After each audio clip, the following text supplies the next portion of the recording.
ఈరోజే అధిక జ్యేష్ఠమాస బుధవారం, పైగా దశమి తిథితో కలిసి వచ్చింది. మరి ఇంతటి విశేషమైన రోజు ఈ కథను వింటే చాలు లక్ష్మీ కటాక్షం కలుగుతుంది. పూర్వకాలంలో దక్షిణాన ఒక పెద్ద నది ఉండేది. ఆ నది ఒడ్డున హరిహర అనే ఒక బ్రాహ్మణుడు ఉండేవాడు. అతను వేదాలను చదివిన గొప్ప పండితుడు. అయితే అతని దురదృష్టం కొలది అతనికి ఒక పొగరబోతు భార్య ఉండేది. ఆమె ఎప్పుడూ అతన్ని అవమానించేది. భర్తతో ప్రేమగా వ్యవహరించేది కాదు. అన్నం కూడా పెట్టేది కాదు. అతని ఇంటికి ఎవరైనా చుట్టాలు వచ్చినా సరే వాళ్లను అవమానించి తరిమి కొట్టేది. అంతేకాదు, ఇతర పురుషులతో మాట్లాడుతూ కావాలనే ఆ బ్రాహ్మణుణ్ణి మానసికంగా హింసించేది. అందరూ చూస్తూ ఉండగా చెట్టు కింద నిలబడి బట్టలు మార్చుకునేది. అయితే ఆ బ్రాహ్మణుడు ఎన్నోసార్లు ఆమెను హెచ్చరించాడు. తన ప్రవర్తనని మార్చుకోమని చెప్పాడు. కాని ఆ బ్రాహ్మణుడి భార్య అతని మాటలు పట్టించుకోలేదు. నీలాంటి అడుక్కు తినేవాడిని పెళ్లి చేసుకున్నాను కాబట్టే నాకీ గతి పట్టింది. నిన్ను పెళ్లి చేసుకోవడం నేను చేసిన పెద్ద తప్పు. నీలాంటి వాడితో బతికే కంటే నరకానికి పోవడమే నాకు సుఖంగా ఉంటుంది అని అతనితో గొడవ పెట్టుకుంటూ ఉండేది. అంతేకాదు, ఆమె తన భర్త ముందే వ్యభిచారం చేయడం కూడా మొదలుపెట్టింది. కామజ్వాలలతో రగిలిపోతూ ఆమె అందమైన వ్యక్తి కోసం ఎదురు చూస్తూ ఉండేది. తన అందానికి సరిపోయేవాడు కావాలి అని ఆమె దేవుణ్ణి వేడుకునేది. అటువంటి మగవారిని వెతుక్కుంటూ ఒకరోజు అడవిలోకి వెళ్ళింది. అదే అడవిలో ఒక భయంకరమైన పులి తిరుగుతూ ఉంది. ఆ పులి చూపు ఈ బ్రాహ్మణ స్త్రీ మీద పడింది. వెంటనే ఆమెను తినడానికి తన పంజాను విసిరింది. అయితే ఆ బ్రాహ్మణ స్త్రీ ఎంతగానో భయపడిపోతూ ఆ పులిని వేడుకుంది. తనను దయతో వదిలిపెట్టమని వేడుకుంది. అందుకు ఆ పులి ఒప్పుకోలేదు. ఈరోజు నీవు నాకు ఆహారంగా మారాలని ఈ ప్రకృతే నిన్ను నా దగ్గరకు పంపించింది అని ఆ మహిళతో పులి పలికింది. పులి మాట్లాడుతూ ఉండడం చూసి ఆ స్త్రీ ఎంతగానో ఆశ్చర్యపోయింది. ఆ మహిళ పులితో ఇలా అంది, నీవు సాదాసీదా పులివి కాదు. ఇంతకీ నీవు ఎవరో నిజం చెప్పు అని ప్రశ్నించింది. అప్పుడు ఆ పులి తన జీవిత కథను ఇలా చెప్పడం ప్రారంభించింది. నీలాంటి పాపాత్ములను తిన్నప్పుడే నాకు ఈ జన్మ నుంచి విముక్తి లభిస్తుంది. నేనెవరో చెప్తాను, శ్రద్ధగా విను అని తన పూర్వజన్మ కథను ఇలా చెప్పింది. ఒకప్పుడు దక్షిణ దేశ తీరంలో పవిత్రమైన నది ఉండేది. అక్కడ ఒక బ్రాహ్మణుడు నివసిస్తూ తన జీవితాన్ని కొనసాగిస్తున్నాడు. ఎన్నో పుణ్యాలు చేసుకుంటే గాని ఆ బ్రాహ్మణుడి కడుపున నేను పుట్టాను. అయితే నాకు ఆ బ్రాహ్మణుడి సద్గుణాలు రాలేదు. నాలో ధనాన్ని సంపాదించాలి అనే కోరిక ఎక్కువగా ఉండేది. దీంతో నేను అక్రమ మార్గంలో ధనాన్ని సంపాదించడం మొదలుపెట్టాను. యాగాలు నిర్వహించాను, కానీ వాటికి కూడా ధనాన్ని ఆశించాను. ఎన్నో పాపపు పనులు చేస్తూ పాపాత్ముల కోసం యజ్ఞాలు చేసి వారి నుంచి విలువైన దానాలు స్వీకరించాలు. ఇలా సమయం గడిచిపోతూ ఉంది. నేను ముసలివాడిని అయ్యాను. కానీ నా మనసులో మాత్రం ధనాన్ని సంపాదించాలి అనే అత్యాశ ఇంకా పెరిగిపోయింది. ఒకరోజు నది ఒడ్డుకు వెళ్లి కొంతమంది పండితులతో కలిసి సక్రమైన పూజా విధానంలో కూడా తప్పుడు మంత్రాలు చదువుతూ పూజలు చేశాను. కానీ అదే సమయంలో ఒక కుక్క నా దగ్గరకు వచ్చింది. దాన్ని నేను తరిమి కొట్టాను. కానీ అది నా కాలిని కొరికేసింది. ఆ కుక్క కాటుకు నేను అక్కడికక్కడే చనిపోయాను. నేను చనిపోయిన తర్వాత యమదూతలు ప్రత్యక్షమయ్యారు.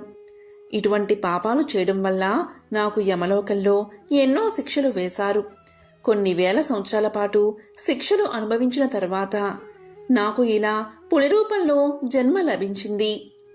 నా పూర్వజన్మ గురించి నాకు బాగా తెలుసు కాబట్టి నేను పుణ్యాత్ములను చంపును అని ప్రతిజ్ఞ చేసుకున్నాను. కానీ నీ వంటి పాపాత్ములైన వారిని మాత్రం చంపితింటే ఖచ్చితంగా నా పాపాలకు ప్రాయశ్చిత్తం కలుగుతుంది. ఇలా చెప్పి ఆ పులి ఆ స్త్రీని చంపి తినేసింది. ఆ తరువాత ఆమెను యమదూతలు యమలోకానికి తీసుకువెళ్లారు. ఇక నరకానికి వెళ్లిన తర్వాత ఆమెను యముడి ముందు నిలబెట్టారు. ఆమె పాపాల చిట్టా చూసి చిత్రగుప్తుడు సైతం ఆశ్చర్యపోయాడు. ఆమె వ్యభిచారం చేయడమే కాకుండా భర్తను, అత్తా మామలను నానా రకాలుగా హింసించి ఎన్నో పాపాలు చేసిందని తెలిసి ఆమెకు నరకంలో కుంభీపాక రౌరవాది నరకాలు విధించారు. ఇక ఎన్నో సంవత్సరాల పాటు అగ్నిగుండంలో కాల్చారు. ఆ తరువాత ఆమె ఒక చండాలుడి ఇంట్లో జన్మించింది.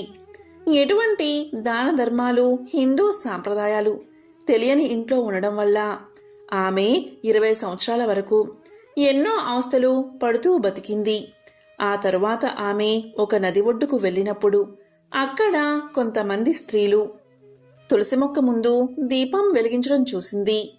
ఆడవాళ్ళందరూ తులసి మొక్కకు ఎందుకు పూజలు చేస్తున్నారు అని ఆమె ఆశ్చర్యపోతూ వాళ్లను వివరాలు కనుక్కుంది. తులసిని పూజించడం వల్ల సర్వ పాపాలు తొలగిపోతాయని తెలిసిన తర్వాత ఆమె కూడా తులసి ముందు దీపం పెట్టడం ప్రారంభించింది. ఇలా రోజులు గడిచిపోతూ ఉండగా ఒకరోజు అనుకోకుండా ఆమెకు మృత్యువు వచ్చింది. నిమిషాల్లో ఆమె చనిపోయిన తర్వాత ఆమె ఆత్మను నరకానికి తీసుకుపోవడానికి యమదూతలు వచ్చారు. ఆమెను వారు నరకానికి తీసుకుపోతూ ఉండగా వైకుంఠ ద్వారపాలకులు యమదూతలను అడ్డగించారు. మమ్మల్ని ఎందుకు అడ్డుకుంటున్నారు అని యమదూతలు ప్రశ్నించగా అందుకు వైకుంఠ ద్వారపాలకులు, ఈ మహిళ ఎన్నో సంవత్సరాల పాటు తులసి మొక్క దగ్గర దీపాన్ని వెలిగించింది, పూజలు చేసింది. కాబట్టి ఆమె చేసిన సర్వ పాపాలు, జన్మజన్మల పాపాలు కూడా తొలగిపోయాయి అని వైకుంఠ ద్వారపాలకులు తెలియచేశారు. తులసి మొక్కను పూజిస్తే ఎటువంటి ఫలితం ఉంటుందో వాళ్లకు తెలియజేశారు. దీంతో యమదూతలు ఆశ్చర్యపోతూ మరిన్ని వివరాలు అడిగారు. దానికి వైకుంఠ ద్వారపాలకులు ఇలా చెప్పారు, చూడండి యమదూతలారా, తులసి శ్రీసఖి శివే పాపహరిణి పుణ్యతే నమస్తే నారదనుతే నమో నారాయణ ప్రియే అనే శ్లోకాన్ని పఠిస్తూ తులసికోట ముందు ఎవరైతే దీపాన్ని వెలిగిస్తారో వాళ్లకు సర్వ సౌఖ్యాలు కలుగుతాయని, వాళ్ల పాపాలన్నీ తొలగిపోతాయని ద్వారపాలకులు చెప్పారు. అంతేకాదు, తులసి మొక్కను పూజించినప్పుడు విష్ణుమూర్తిని కూడా పూజిస్తూ ఓం నమో భగవతే వాసుదేవాయ అనే మంత్రాన్ని జపించాలి. ప్రతిరోజు సూర్యుడు అస్తమించే సమయంలో, అలాగే సూర్యోదయ సమయంలో కూడా తులసిమాత ముందు దీపాన్ని వెలిగించి విష్ణుమూర్తిని స్మరిస్తే ఎంతో పుణ్యం లభిస్తుంది. జన్మజన్మల పాపాలు తొలగిపోతాయి. వ్యభిచారం చేస్తూ భర్తను హింసించిన స్త్రీ ఏ విధంగా అయితే తన కర్మ ఫలితం నుంచి తప్పించుకుంటుందో, అదేవిధంగా తులసిమాతను పూజించి గౌరవిస్తే ఎంతో శుభం కలగడమే కాకుండా ఇంట్లో కూడా శాంతి సౌఖ్యాలు కలుగుతాయి. అయితే తులసిమాత ముందు నెయ్యితో దీపం కాని, నువ్వుల నూనెతో కాని దీపం వెలిగించాలి. ముఖ్యంగా ఆవు నెయ్యితో దీపం వెలిగించడం వల్ల అత్యంత సౌఖ్యం కలుగుతుంది. అటువంటి సమయంలో నువ్వుల నూనెతో దీపం వెలిగించడం వల్ల పాపకర్మలతో పాటు శనిపీడ కూడా తొలగిపోతుంది. 7 జన్మల పుణ్యం లభించాలి అంటే తులసికోట ముందు దీపాన్ని వెలిగించాలి. దీనివల్ల దారిద్ర్యం దరిదాపుల్లోకి కూడా రాదు. ముఖ్యంగా జీవితపు చివరి రోజుల్లో తులసి మొక్క ముందు దీపం వెలిగించి శ్రీ మహావిష్ణువును స్మరిస్తూ ఉంటే వాళ్లకు మోక్షం ప్రాప్తిస్తుంది. లక్ష్మీదేవి ఆశీర్వాదం పొందాలి అనుకున్నా సరే తులసి ముందు దీపం వెలిగించాలి అని యమదూతలకు వైకుంఠ ద్వారపాలకులు చెప్పారు అని శ్రీకృష్ణుడు సత్యభామకు తులసి గొప్పతనం వివరించాడు. ఈ కథను వింటే చాలు, జన్మల పాపాలు తొలగి 1,000,000 జన్మల పుణ్యం వస్తుంది. మరి ఆ కథ ఏంటో ఇప్పుడు తెలుసుకుందాం. మధ్య దేశంలో నంది అనే గ్రామం ఉంది. దానిలో నివసిస్తున్న బ్రాహ్మణుడు వేదాలు, శాస్త్రాలు వల్లించడమే కాదు, అవి చెప్పిన ధర్మాలను యథాశక్తిగా ఆచరణలో పెడుతున్న కర్మిష్టి. అతని పేరే కశ్యపుడు. అతని ఇల్లాలు అతనికి తగిన బుద్ధిమంతురాలు, మహాపతివ్రత. ఆమె పేరు సావిత్రి. ఏ పనిలోనూ సోమరితనం లేకుండా పతి ఆజ్ఞకు కట్టుబడి ఇంటిని పాలసముద్రంగా చేసుకున్న గృహలక్ష్మి. ఆ నంది గ్రామానికి ఆమడ దూరంలో ఒక చిన్న గ్రామం ఉంది. ఆ గ్రామంలో యజ్ఞశర్మ అనే బ్రాహ్మణుడు నివసిస్తూ ఉండేవాడు. బాగా చదువుకోకపోయినా పురోహిత వృత్తికి తగిన స్మార్త ప్రక్రియ చేయించడానికి తగినంత చదువు కలవాడు. ఆ ఇంట ఈ ఇంట పొరుగు ఊళ్ళల్లో నోములు, వ్రతాలు చేస్తూ వాటితో వచ్చే బియ్యము, పిండి తీసుకుని వచ్చి భార్యకు ఇస్తూ కాలాన్ని వెళ్లబుచ్చుతున్నాడు. చెప్పవలసి వస్తే అతను పేదవాడు. అతని భార్య పేరు రోహిణి. సర్వ శుభ లక్షణాలు కల బుద్ధిమంతురాలు. ఆ దంపతులకు లేకలేక ఒక కుమారుడు జన్మించాడు. అతనికి యజ్ఞశర్మ జాతక కర్మ నామకరణము చేయించి దేవశర్మ అని పేరు పెట్టాడు. ఆ పిల్లవాడు చక్కగా పెరిగి 5 ఏళ్లు రాగానే అక్షరాభ్యాసం, 7 ఏళ్లు రాగానే ఉపనయనం చేశాడు. ఆకస్మికంగా యజ్ఞశర్మ కన్ను మూశాడు. కొడుకు తల్లి అనాథ జీవులు అయ్యారు. ఆ కొడుకు తల్లిని ఓదార్చి వీరి దగ్గర వారి దగ్గర యాచించి కాశీ, గయా, ప్రయాగ పుణ్యక్షేత్రాలకు వెళ్ళాడు. తండ్రికి యథాతథంగా పారలౌకిక క్రియాకాండను నిర్వర్తించాడు. అలాగే దేశాటనం చేసి నంది గ్రామానికి తిరిగి వచ్చి అక్కడ ఊరి వెలుపల ఒక దేవాలయంలో ఉంటూ జపం తపం ఆచరిస్తూ ఉన్నాడు. అనుష్ఠానం అయిన తర్వాత గ్రామానికి వెళ్లి ఏ ఇల్లాలో ఆదరించి పెట్టిన భిక్షాన్నంతో ఆకలి చిచ్చును తీర్చుకుంటూ ఉండేవాడు. ఆ ఆలయానికి పక్కనే ఉన్న చెరువు నీటితో దప్పిక తీర్చుకుంటూ కాలక్షేపం చేస్తున్నాడు. జప తపాదులు కొనసాగిస్తున్నాడు. ఒకరోజు సరస్సులో స్నానం చేసి ఆలయ ఆవరణలో ఉన్న చెట్టు కింద కట్టుబట్టలు ఆరవేసి జపానికి కూర్చున్నాడు దేవశర్మ. అంతలోనే ఆరిన బట్టల మీద రెట్టెలు పడ్డాయి. ఏమిటా అని పైకి చూశాడు దేవశర్మ. కొమ్మ మీద తెల్లని కొంగ, నల్లని కాకి ఉన్నాయి. దానితో దేవశర్మకు కోపం వచ్చి కోప దృష్టిని ఆ రెండిటి మీద సారించాడు. ఆ కోప దృష్టికి ఆ రెండు అక్కడికక్కడే చనిపోయి కింద పడిపోయాయి. అప్పుడు దేవశర్మ ఇలా అనుకున్నాడు, నా బట్టల మీద రెట్ట వేసినందుకు వీటికి తగిన శాస్తే జరిగిందని ముందు సంతోషించాడు. కాని క్షణకాలం గడిచాక అయ్యో, నోరు తెలియని పక్షులు నా కోపానికి ఆహుతులు అయిపోయాయే అని బాధపడ్డాడు. ఒక కర్ర తీసుకుని ఆ రెండిటిని దూరంగా పారివేశాడు. చెరువులో కట్టు బట్టలను శుద్ధి చేసుకుని స్నానం చేసి ఆలయానికి చేరుకున్నాడు. ఇంతలో మిట్ట మధ్యాహ్న సమయమైంది. భిక్షాటనికి గ్రామంలోకి వెళ్ళాడు. సరాసరి కశ్యపుని ఇంటి వద్దకు వెళ్లి భవతి భిక్షాందేహి అని కేక పెట్టాడు దేవశర్మ. అదే సమయంలో కశ్యపుడు ఊరి నుండి వచ్చి ఇంటి లోపలికి వెళ్ళాడు. అప్పుడు సావిత్రి భిక్షకుడి మాటను విన్నా కాని పతికి సేవ చేయకుండా ఏ పని చెయ్యదు కదా. అందుకనే దేవశర్మకు ఆహారం పెట్టలేకపోయింది. పతికి స్నానము, భోజనము వగైరా అంతా సక్రమంగా జరిపి ఆయన పడుకున్న తర్వాత ఒక విస్తరిలో ఆహార పదార్థాలు తీసుకుని బయటకు వచ్చి ఇదిగో తీసుకోండి అని వినయంగా పలికింది. అప్పుడు కోపంతో దేవశర్మ ఇలా పలికాడు, ఇంతసేపు నీ వాకిలి ముందు నిలబెట్టి ఇప్పుడు అన్నం తెస్తావా అని రోషంతో మండిపడుతూ నిన్ను కాల్చేస్తాను చూడు అన్నట్టుగా చురచురా చూడసాగాడు. అతను గొప్ప తపశక్తి కలవాడు అనే గర్వం అతనికి ఉంది. అప్పుడు సావిత్రి పరమ పతివ్రత. ఆ చూపులకు బెదరకుండా నేను కొంగను కాను లేక కాకిని కాదయ్యా, నీ చూపులకు కాలి చావడానికి తీసుకో, భిక్ష తీసుకో అని భిక్షను ఇచ్చి నవ్వుతూ హేళనగా పలికింది. ఆ మాటకి దేవశర్మ ఆశ్చర్యపోయాడు. ఎక్కడో ఊరి వెలుపుల చెట్టు కింద జరిగిన విషయం ఇంట్లో ఉండే ఈమెకు ఎలా తెలిసింది? ఈ విషయం ఈ ఆడదానికి ఎలా తెలిసి వచ్చింది? ఈ ప్రశ్నతోనే అతని ఆకలి అణిగిపోయి ఆశ్చర్యంతో తల మునకలు అయ్యింది. మారు మాట్లాడకుండా ఆహార పదార్థాలు తీసుకుని తల వంచుకుని తిన్నగా తన విడిదికి వచ్చాడు. ఆకులో ఆహార పదార్థాలు కొమ్మరించి అన్నీ కలిపి ఒకేసారి భోజనం చేశాడు. అతనిలో చైతన్యం లేదు. అలాగే చెయ్యి నోరు కడుక్కున్నాడు. ఎండ చల్లబడిన తర్వాత మళ్లీ కశ్యపుని ఇంటికి వెళ్ళాడు. అప్పటికే కశ్యపుడు నిద్రలేచి పొలం పనిమీద వెళ్లిపోయాడు. తరువాత సావిత్రి తీరుబడిగా ఏవో పురాణ కథలు చదువుకుంటూ ఉంది.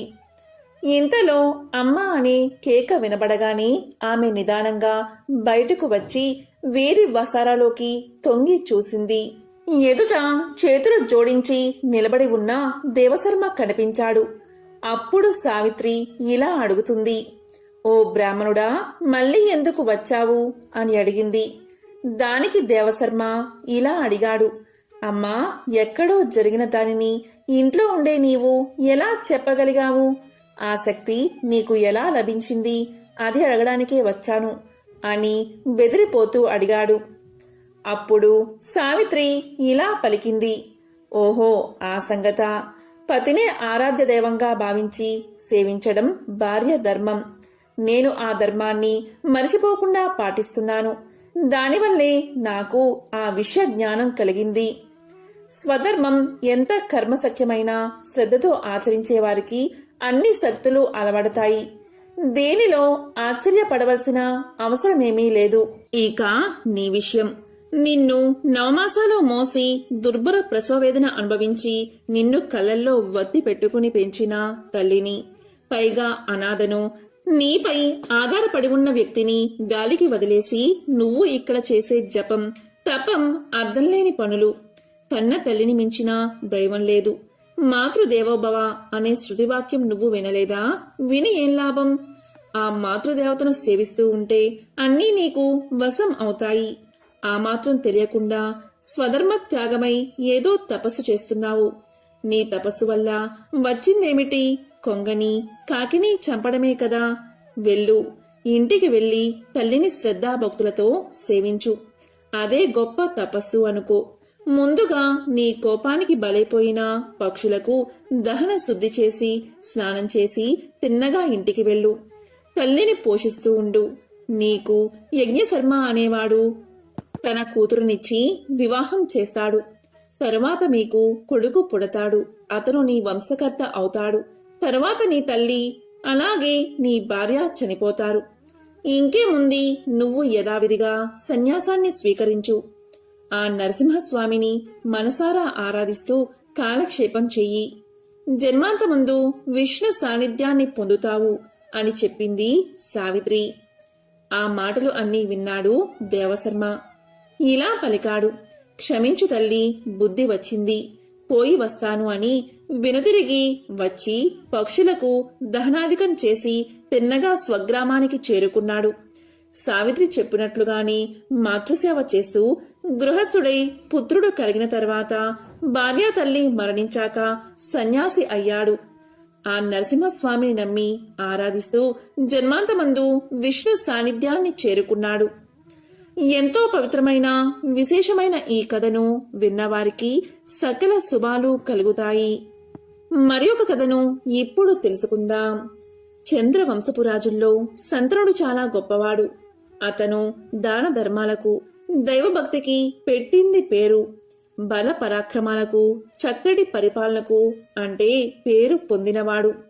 అతని మంచితనానికి బహుమతిగా ఇంద్రుడు ఒక రథాన్ని బహుకరించాడు. మంచి రోజు చూసి దాన్ని అధిరోహించాలి అని అనుకుని ఒక రథశాలలో ఉంచాడు శంతనుడు. శంతనుడు నారదముని ముగ్ధః నరసింహస్వామి మహిమలు విని శ్రద్ధాభక్తులతో నరసింహస్వామిని ఆరాధిస్తూ ఉండేవాడు. ఒకరోజు ఉదయకాలం ముహూర్తం బాగుందని దైవజ్ఞుడు చెప్పగా దేవదత్తమైన దివ్యరథం ఎప్పుడు ఎక్కుతానా అనే తమకంతో ఉన్నాడు శంతనుడు. కనుక త్వరగా ఆ స్వామికి పూజ చేసి బయటకు వచ్చాడు. రథశాలకు వెళ్లి రథాన్ని బయటకు తీసించాడు. చుట్టూ 3 సార్లు ప్రదక్షిణ నమస్కారాలు చేసి రథాన్ని ఎక్కాడు. అయినా ఏం లాభం, రథం కొంచెం కూడా కదల్లేదు. అది కదలకపోయేసరికి తెల్లముఖం వేసుకుని కిందకి దిగాడు. రథకారుల్ని రప్పించి ఎక్కడ లోపం ఉందో చూడమని ఆత్రంగా అడిగాడు. వాళ్ళు చాలా దీక్షగా చూసి ఏ లోపమూ లేదు ప్రభు అన్నారు. నడపండి అన్నారు. రాజు మళ్లీ ప్రయత్నించాడు. అయినా ప్రయోజనం లేకపోయింది. ఏమిటో అర్థం కాలేదు. అతని ఉత్సాహం నీరు కారిపోయింది. తెల్లమొహం వేసుకుని విలవల్లాడుతూ అంతఃపురానికి చేరుకున్నాడు. అక్కడ దిగాలుగా కూర్చుని ఇష్ట దైవాన్ని స్మరిస్తూ ఉండగా నారదుడు వచ్చాడు. నారదుడికి రథ వృత్తాంతాన్ని వివరించి చెప్పాడు శంతనుడు. అప్పుడు నారదుడు కళ్ళు మూసుకుని ధ్యానం చేసి అక్కడ జరిగిన విషయాన్ని తెలుసుకున్నాడు. రాజా, దీనికి కారణం మరేదీ లేదు. రథ నిర్మాణంలో ఏ లోపమూ లేదు. నీవు స్వామివారికి నిన్న చేసిన పూజా పుష్పాలను బయట వేశావు కదా, నీవు బయటికి వెళ్లడంలో వాటిని దాటి వెళ్ళావు. నిర్మాల్యాన్ని ఎవరి కాళ్లకు తగలని విధంగా ఒక మూలగా వెయ్యాలి. వాటిని దాటడం వల్ల వచ్చిన దోషమే నీ రథ గమనాన్ని కొట్టింది. నీ మాటకేమి నీకు రథం ఇచ్చిన ఆ ఇంద్రుడి కొడుకు కూడా ఇలాంటి ఆటంకమే కలిగింది. ఆ కథ చెప్తాను, శ్రద్ధగా విను అంటూ శంతనుడికి నారదుడు ఇలా చెప్పడం మొదలుపెట్టాడు. పూర్వం అంతర్వేది అనే ఒక చిన్న పట్టణంలో రవి అనే ఒక మాలకారుడు రకరకాల పువ్వుల దండలు రమ్యంగా అల్లి మొదట అల్లిన దండలు 3 ముచ్చటగా నరసింహస్వామికి సమర్పించేవాడు. ఆ దండలు అల్లడంలో అతని భార్య కూడా నిపుణురాలు. ఇద్దరూ దండలు అల్లడంలో ఎంతో శ్రద్ధను చూపించేవారు. స్వామికి సమర్పించగా మిగిలినవి పురోహితుడికి, దేవపూజలు చేసేవారికి, కొన్ని అంగడిలో అమ్మడానికి నిర్ణయించుకున్నారు. ఆ పూలదండలను అమ్మగా వచ్చిన సొమ్ముతో కుటుంబ పోషణ జరుపుకునేవారు. మరి ప్రతిరోజు పూలదండలు కావాలి అంటే పువ్వులు సమృద్ధిగా ఉండాలి కదా. అందుకని పెరటిలో దూరంగా ఉన్న తన సొంత స్థలానికి చుట్టూ ఎత్తుగా 4 వైపులా ప్రహరీని కట్టించి లోపల పలు రకాల పూల మొక్కలు, తీగలు నాటాడు. ఇంటిలో నుంచి ఒకే ఒక ద్వారాన్ని ఉంచాడు. బయట నుంచి మనిషి గాని పశువు గాని లోపలికి రావడానికి ఆస్కారం లేదు. మల్లె, మొల్ల, మాలతి, జాజి, పొన్న, చామంతి ఇలా ఎన్నో రకాల పూల మొక్కలను నాటాడు. దానికి బృందావనమనే పేరు పెట్టాడు. సూర్యోదయం అయ్యేసరికి కొన్ని పూలు పూస్తాయి. ఇదిలా ఉండగా ఒక అమావాస్య రోజు రాత్రి కన్ను పొడుచుకున్నా కనిపించని కటిక చీకటి. తొలిజాము ముగిసేదాకా రవి బృందావన సంరక్షణలోనే గడిపి ఇంటికి వెళ్ళాడు. అప్పుడు భార్య అరిటాకు ఎదురుగా వేసి ఆహార పదార్థాలు వడ్డించింది. ఇద్దరూ స్వామివారి కథలు చెప్పుకుంటూ భోజనాలు చేసి పడక గదికి వెళ్లారు. తొలికోడి కూసింది. రవి నిద్రలేచాడు.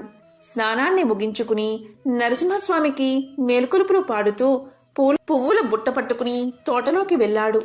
పూల మొక్కలన్నీ స్వభావ విరుద్ధంగా కనిపించాయి. దిగాలపడి చూస్తూ నిలబడ్డాడు. ఆ తోట మొత్తము చూసినా ఒక్క పువ్వు కూడా కనిపించలేదు. ఇదేదో మాయలాగా ఉందే. నిన్న సాయంకాలం నిండుగా ఉన్నాయి. ప్రతిరోజు ఈ సమయానికి పూలు పూస్తాయి కదా, ఈరోజు ఒక్క పువ్వైనా లేదే. ఎవ్వరూ రావడానికి వీలు కానంతగా నలువైపులా గోడ. ఇంటిలో నుంచి తప్పితే తోటలోకి ప్రవేశించడానికి మరొక ద్వారం కూడా లేదు. మరి పువ్వులు ఎలా మాయమయ్యాయి? ఇదేదో ఇంద్రజాలంలాగా ఉన్నది అనుకున్నాడు రవి. ఈనాడు నా స్వామికి పూలదండ సమర్పించలేని దౌర్భాగ్యుణ్ణి అయిపోయాను అని బాధపడి ఇంటి లోపలికి వెళ్లి భార్యకు చెప్పాడు. ఆ మాట వినగానే ఆమె కూడా పూల తోటలోకి వచ్చి అంతా చూసి ఆశ్చర్యపోయింది. ఈ తప్పు ఎవరిదో స్వామివారే సెలవివ్వాలి అని ఒక్క మాట అంది. బాగా తెల్లవారిన తర్వాత రవి తోటలోకి వెళ్లి అక్కడక్కడ కొసామసా ఉన్న పువ్వులను కోసుకుని వచ్చి ఇంట్లో ఉన్న నరసింహస్వామి విగ్రహానికి సమర్పించి తృప్తి పడ్డాడు. ఆ రాత్రి స్వామివారిని ప్రార్థించి పక్క మీద వాలాడు. తరువాత కొంతసేపటికి నిద్ర పట్టింది. అర్ధరాత్రి సమయంలో కలలో స్వామివారు కనిపించి ఇలా పలికారు: రవి, విచారించకు. ఈనాడు నన్ను పూజించిన పూలు తీసుకువెళ్లి తోటకి అవతల వేసిరా. పువ్వుల కోసం వచ్చిన ఆ ఇంద్రుని కొడుకు దొంగాట కట్టిపోతుంది అని చెప్పి అదృశ్యమయ్యాడు. అప్పుడు రవి చప్పున లేచి కలకథను భార్యకు వివరించి చెప్పాడు. ఇంద్రుడి కొడుక ఈ పని చేశాడు అని ఆమె ఆశ్చర్యపోయింది. వెంటనే రవి పూజా గృహంలోకి వెళ్లి నిర్మాణ్యాన్ని తీసుకువచ్చి తోట గోడ పక్కన వేశాడు. దివ్యరథం గంటల చప్పుడు వినిపించింది. అక్కడ పువ్వుల తోటలో ఇంద్రుడి కొడుకు వచ్చి గోడకి పక్కనే రథాన్ని దిగి లోపలికి వెళ్లాడు. పువ్వులు కోసుకుని రథాన్ని ఎక్కబోయాడు. ఎక్కలేక అక్కడే కింద పడిపోయాడు. ఏమిటి వింత అని రథ సారథిని అడిగాడు. అప్పుడు రథసారథి గోడ పక్కన చూసి, కుమారా, స్వామిని పూజించిన పువ్వులు కింద ఉన్నాయి. వాటిని చూడకుండా నువ్వు తొందరపడి నిర్మాల్యాన్ని దాటి రథం ఎక్కడానికి వచ్చావు. నిర్మాల్యాన్ని దాటినందుకు ఈ పని జరిగింది. ఈ దోషం పోవడానికి నువ్వు తిన్నగా కురుక్షేత్రానికి వెళ్ళు. అక్కడ మునులు యజ్ఞం చేస్తున్నారు. ఆ యజ్ఞం చూడడానికి దేశ దేశాల నుంచి ఎందరో రాజులు వచ్చి ఉన్నారు. వారు భోజనాలు చేసి విడిచిన ఎంగిలాకులు తీసి అవతల పారేస్తూ ఆ ప్రదేశమంతా నీళ్లతో శుద్ధి చేస్తూ ఉంటూ అలా 12 సంవత్సరాలు చేస్తే ఆ నిర్మాల్యాన్ని దాటినందువల్ల వచ్చే పాపం తొలగిపోతుంది. అదే దీనికి పరిహారం. మేము అమరావతి వెళ్తాము, వెళ్ళు అని సారథి అప్సరసను రథంపై ఎక్కించుకుని స్వర్గానికి వెళ్లిపోయాడు. మరేమీ మాట్లాడకుండా ఇంద్రుని కొడుకు కురుక్షేత్రానికి వెళ్లి సామాన్య మానవుడులాగా అక్కడ 12 ఏళ్లు ఎంగిలాకులు తీసి పారేస్తూ భోజనశాలను శుద్ధి చేస్తూ కాలక్షేపం చేశాడు. తరువాత అమరావతి చేరుకున్నాడు. విన్నావా మహారాజా, నిర్మాల్యాన్ని ఏ దేవతకు సంబంధించిందైనా సరే అస్సలు దాటకూడదు. వెళ్ళు, నువ్వు కూడా కురుక్షేత్రానికి వెళ్లి అక్కడ యాత్రికులు భుజించి లేవగాని ఆ ఎంగిలి విస్తర్లు తీసి అవతల పారవేసి ఆ ప్రదేశమంతా నీటితో శుద్ధి చేస్తూ ఉండు. అలా 12 సంవత్సరాలు చేస్తే నీవు పవిత్రుడు అవుతావు. తరువాత ఈ దివ్యమైన రథాన్ని ఎక్కు. అప్పుడు ఇది నిరాటంకంగా వెళ్తుంది అన్నాడు నారదుడు. ఇదంతా విన్నా మహారాజు కురుక్షేత్రానికి వెళ్లి నారదుడు చెప్పిన విధంగా చేసి పాప విముక్తుడై తిరిగి రాజ్యానికి వచ్చాడు. హాయిగా రాజ్య పాలన చేశాడు. ఓం నమో నారాయణాయ. ఓం శ్రీ మహాలక్ష్మియే నమః. ఓం శ్రీ మాత్రే నమః.